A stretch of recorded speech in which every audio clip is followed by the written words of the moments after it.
gente, olha, nós estamos falando de uma criatura que é professora, aí ela decide fazer direito, aí ela vira advogada, aí ela volta, você é professora de novo, né? Aí, de repente, né, ela está lá em Campo Grande ela também tem essa oportunidade, com assistente social também, trabalhar com assistência social. Aí volta para casa, eu vou ser professora de novo, vai ser professora. Aí depois, agora eu vou ser assistente social novamente. Assistência. Velho, como foi isso? Como é essa mudança, essa coisa? Jota. Eu te acho uma criatura tão multifacetada de um jeito, sabe? Com tantas faces, de um jeito, de uma forma, de uma maneira. Eu tenho uma admiração danada por você, você sabe disso. Né?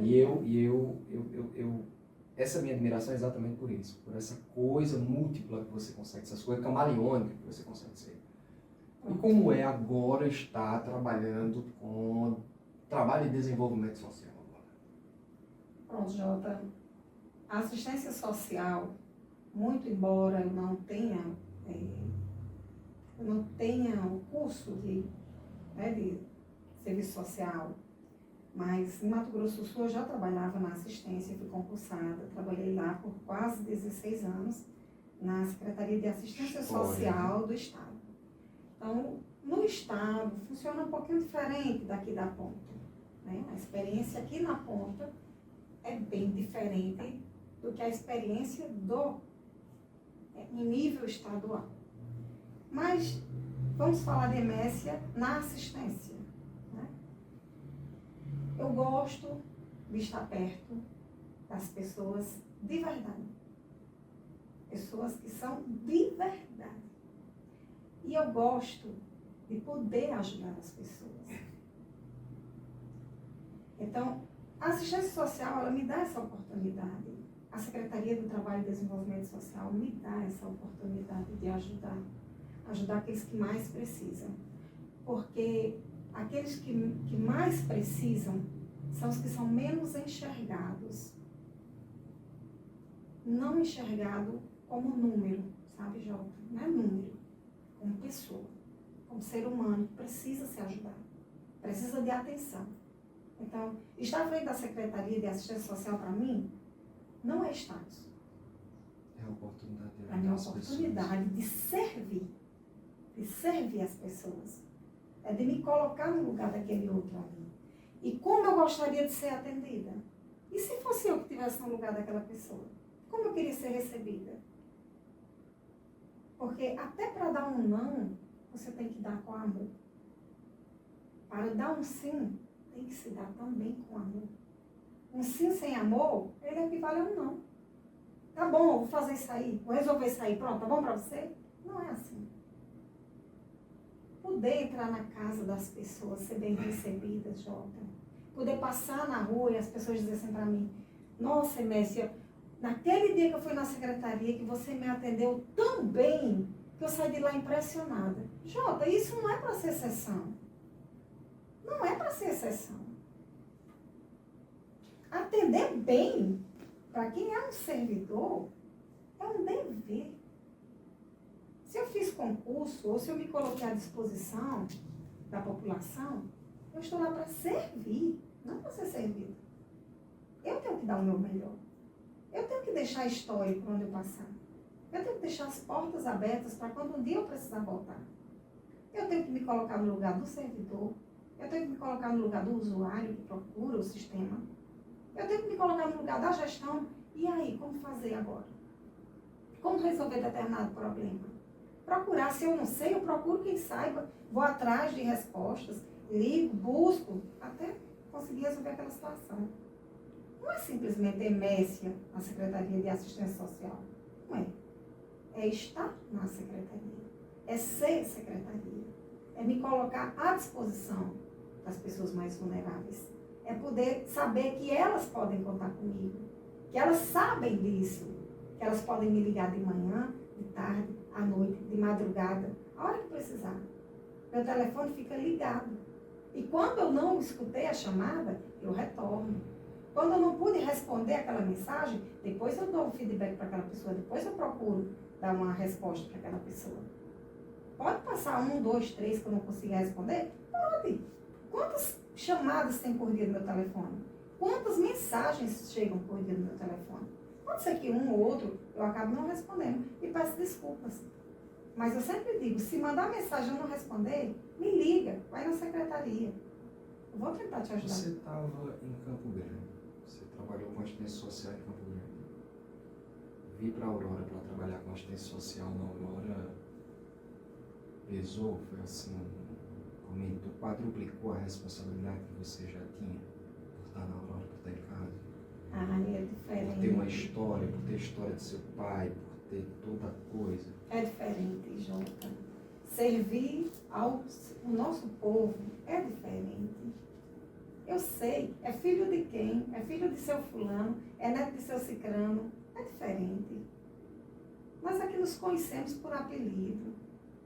Jota, filho de fulano, MS, filho de cicrano, é assim, é diferente. Está perto do nosso povo, o calor é diferente. Estar na assistência social de Aurora, para mim, foi o maior presente que eu poderia ganhar. Foi essa oportunidade de estar aqui na secretaria e servir ao povo. Você acha então que o Biró ficaria feliz? Não tenho dúvidas. Ainda ontem eu falei, se meu pai aqui estivesse, aliás, ontem não, foi hoje pela manhã eu disse, se meu pai aqui estivesse, todos os dias ele viria aqui na secretaria, observar, para depois me orientar. Meu pai, ele tinha uma visão... Era um grande professor. Meu Deus! Eu te falo, Jota, assim, meu pai é meu ídolo. Porque eu escutei de várias pessoas que depois que seu Biró partiu, eles ficaram sem orientação. Pessoas que iam até lá só para escutar, para ouvir, ele dava um direcionamento a um, ele dava um conselho a outro, ele orientava o outro. E aí depois disso, eu já escutei de várias pessoas, né, ficando meio desorientados. Depois disso, a gente se organizava, um trabalho da peste. Porque seu Biró conseguia ter uma visão mais ampla, ele estava à frente do tempo dele, nasceu no período errado, estava à frente do tempo dele. E aí ele conseguia enxergar a sociedade, compreender a sociedade, e ele compreendia bem, de uma forma bem particular, sabe? Bem polida, uma forma bem, sabe? E muitas poucas pessoas conseguiram ter esse grau de compreensão social que seu Biró conseguiu ter. E o respeito social, como ele domingo, o verniz da sociedade, que é aquilo que as pessoas olham e não tem o que dizer, quem disse? Foi lá, se ele disse, então tem que questionar em relação a isso. Programa de rádio preferido. Fui criada ouvindo a Voz do Brasil. Todos os dias meu pai sentava ao lado do rádio para ouvir a Voz do Brasil. E nós, lá em casa, nós fomos aprendendo a gostar da Voz do Brasil. Hoje, se tu me perguntar qual é o teu programa favorito do rádio, a Hora do Brasil. A Voz do Brasil. Em Brasília são 19 horas. Olha, isso é massa, eu ouvia, arrepiava. Eu ia para a faculdade dirigindo e ouvindo a Voz do Brasil, lá em Campo Grande. Que bacana. É bom demais. Assim, eu ter sido criada por um homem como o Biró, não tem privilégio maior para uma pessoa, não. Eu acredito. Eu sei que há muitos pais que são maravilhosos, mas o meu era espetacular. Meu pai era diferente. Meu pai era diferenciado, como diz na nossa linguagem, né? Papai, ele dava uma aula de política. Ele tinha um conhecimento nato. Ele sabia, ele enxergava soluções onde só se via problemas. Tantos e tantos prefeitos que passaram aí para trás, que meu pai orientou, que meu pai dizia, não vai por aí, não vai dar certo, vamos por cá. Falava no cheiro do Xandu e assim ia por diante, né? Eu acho que a parte mais interessante nesse processo foram conselhos que foram dados a grandes, a poderosos da sociedade, né? Que esses poderosos aqui iam até onde estavam. Respeitado, muito Era respeitado. eles que iam até lá sentar na calçada de seu Biró para poder discutir. Né?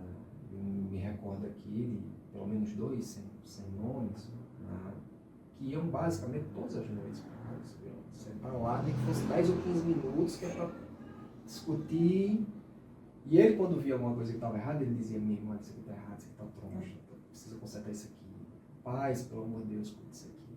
E papai, ele assim, ele não era de brigar com os filhos. Ele não brigava, ele não batia, ele não botava de castigo, ele só dizia assim, ó, tá acabado, tá acabado. Papai, deixou a festa? Não. Por favor, tá acabado, tá acabado. Pronto, acabou. Não tinha discussão, não tinha choro, não tinha vela, não tinha nada. Acabou. E quando dava certo, era um sim. Mas assim, uma coisa que meu pai tinha, Jota, que eu sempre admirei, meu pai tratava todas as pessoas iguais. Começando pela xícara do café. Começando pela xícara do café. Na nossa casa só existia um tipo de xícara, só. Não tinha xícara para visita, a xícara, não. Era um tipo de xícara e quem chegasse em nossa casa ia tomar café na mesma xícara. E aquilo ali fez muita diferença em nossa vida. Tanto na minha como na dos meus irmãos. Nós aprendemos muito com nosso pai, que todos somos iguais. Meu pai só tinha um par de sapato, só tinha uma sandália, só tinha um chinelo. Ele dizia, eu só tenho 2 pés, por que eu vou ter um monte de calçado? Se está sobrando para mim, é porque está faltando para o outro. Foi assim que nós fomos criados. Algumas coisas nós aprendemos, confesso. Algumas nós ficamos lá, deixamos aí para trás. Mas ele nos ensinou muito. Eu digo que seu Biró, ele é o ídolo dos filhos. Todos os filhos. Você é apaixonado por ele? Somos, nós somos. Os filhos de seu Biró são apaixonados por ele.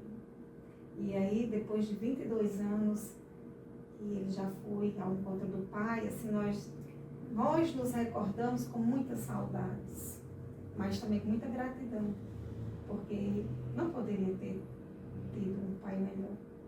Nós não poderíamos ter tido. Então, nós somos muito gratos a Deus por isso. Coisa bacana.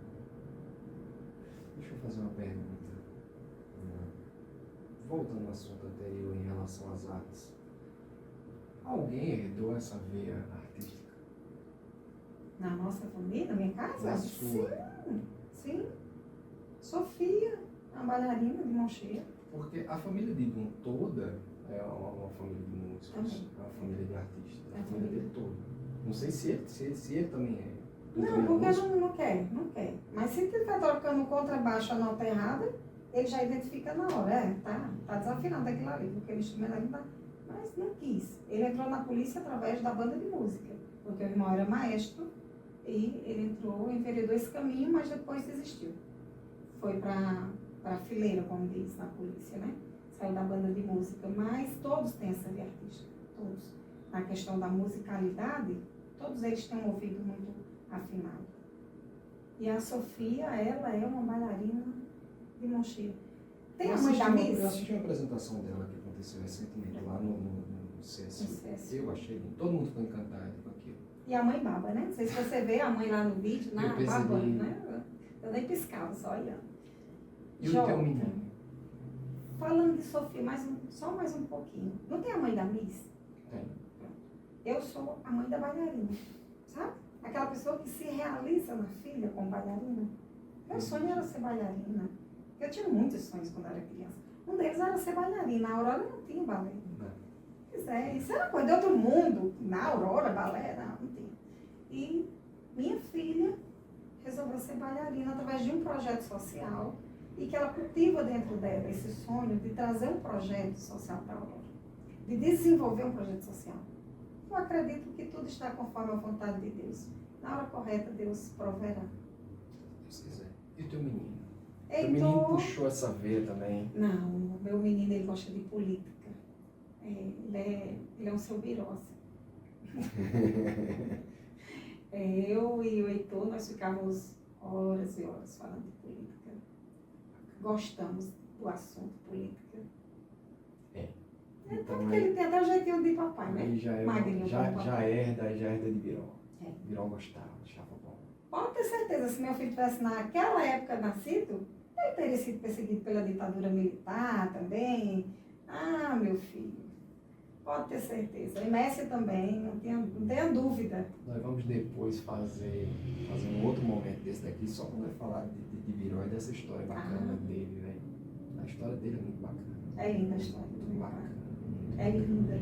Apaixonada a história do pai. Muito bacana. Escolha um número entre 1, 2 e 3. 3. 3. O 3 diz o seguinte: Cuidar das pessoas é cuidar da própria alma. Cuidar da alma é garantir que o corpo possa suportar o cuidado com as pessoas. Como é que tu interpreta isso? Jota, quando, no dia que eu não consigo cuidar como eu deveria cuidar de alguém, naquele dia eu fico com minha alma tristona.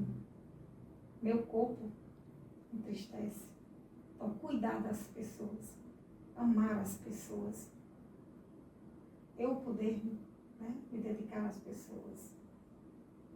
Cuidar das pessoas é cuidar da própria alma, é cuidar da alma, da minha alma e da alma das pessoas.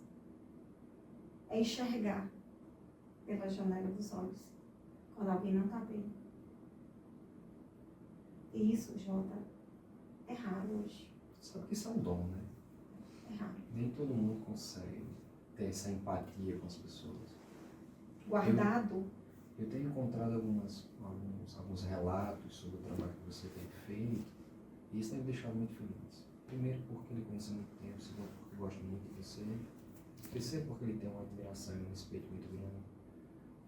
E eu não esperava que você fizesse uma outra coisa, mas eu escutei relatos, por exemplo, né, de pessoas que disseram: olha, não era possível ser feito, ela tirou do dinheiro dela e fez. Foi lá e pagou. Aí isso é um detalhe à parte. E aí eu fico às vezes me questionando essa questão da doação, o doar, o dar, sabe? Que vai muito além. Nesse perfil seu, nós só tivemos uma assistente social nesse município, que foi Dona Lourdes Vaz de Macedo, a minha esposa, Dr. Wilson, a mãe da Kátia, né, que fazia um trabalho muito parecido com esse. E ela e a minha mãe, elas eram muito próximas, são comadres, né, sou afilhado dela. E quantas vezes ela não chegou, eu olhando para minha mãe e disse: comadre, eu tenho que fazer alguma coisa. E eu vou mandar buscar no sítio, vou mandar buscar no pavão, vou mandar buscar 2 ou 3 sacos de arroz, vou mandar buscar. O povo está com fome, o povo precisa, e eu tenho que fazer alguma coisa.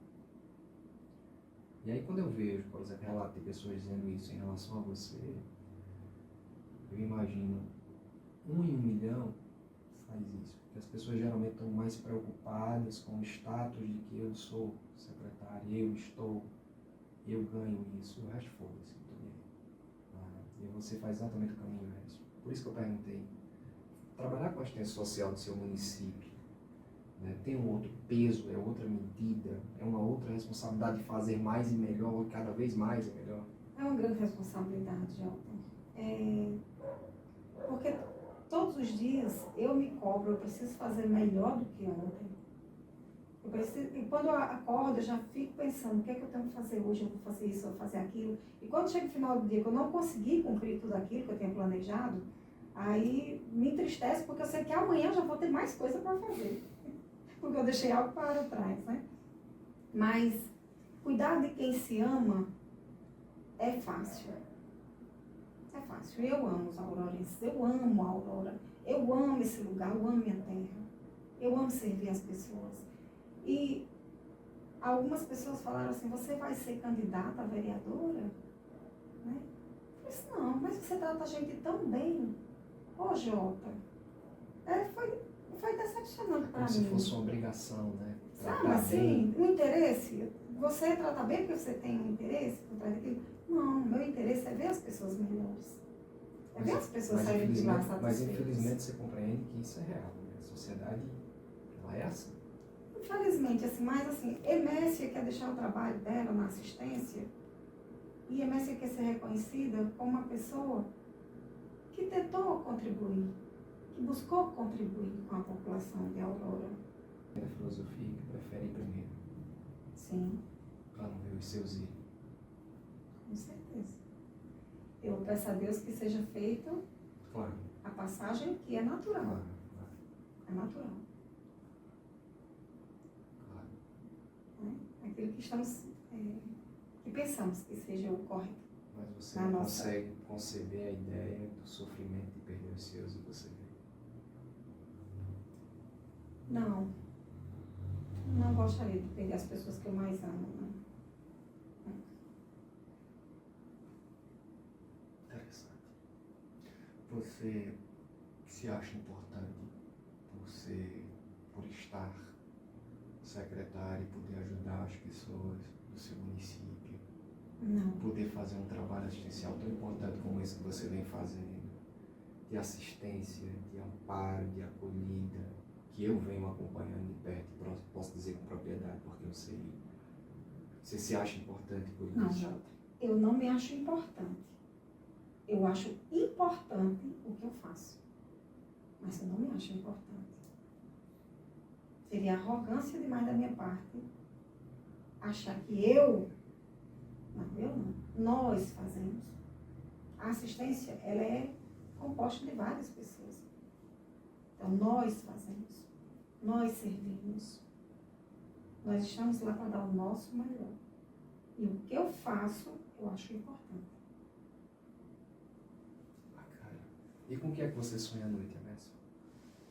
Vixe, Jota, quando eu durmo, tem sono, não dá tempo. Com o que é que você sonha acordada? Sonhar acordada, eu sonho com a diferença muito, que eu gostaria muito que diminuísse as diferenças de classe. Muito, muito, Jota. Eu poder olhar para uma criança e não ver o olhinho dela, sabe? Olhando para um brinquedo, sem poder os pais comprarem. Sabe? Olhar para um idoso e ver aquele idoso sem ter quem abrace, que beije, que dê atenção. Eu queria muito que acabassem essas diferenças, tanto as sociais como as diferenças de caráter, as diferenças de cuidado, sabe? Por que alguém é tão bem cuidado na velhice e outros são abandonados, são tão mal cuidados? Porque tem criança que tem tudo e outras não tem nada. Isso seu Biró trouxe pra gente. Me diga qual é a sua maior saudade.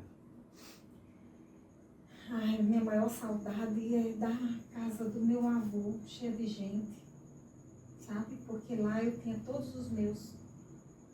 Então, eu não tenho uma saudade só, eu tenho muitas saudades.